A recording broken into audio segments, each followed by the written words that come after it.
আহাসিবান নাসু আইয়ুতরাকু আইয়াকুলু আমান্না ওয়া হুম লা ইফতানুন। জোরে বলেন আল্লাহু আকবার।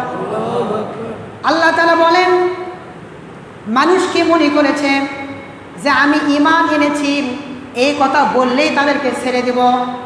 না না, প্রত্যেকটা মানুষকে পরীক্ষা করা হবে। পরীক্ষা নিরীক্ষা করার পর, যাচাই বাছাই করার পর আল্লাহ পাক রব্বুল আলামিন জান্নাতি বান্দা আর জাহান্নামী বান্দা দুইটা দল করবেন। পড়েন সুবহানাল্লাহ।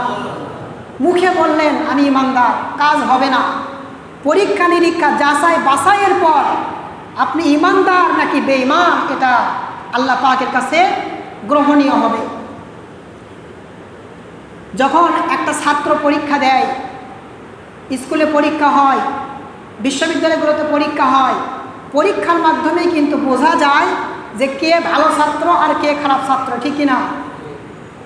সুতরাং আপনাকে আমাকে আল্লাহ পাক পরীক্ষা নিরীক্ষা করবেন, যাচাই বাছাই করবেন, এরপর আপনি ঈমানদার নাকি বেঈমান এটা আল্লাহ পাক বলবেন। আপনি মুখে বললে হবে না, আপনাকে কমপক্ষে 7টা বিষয়ের উপর ঈমান আনতে হবে।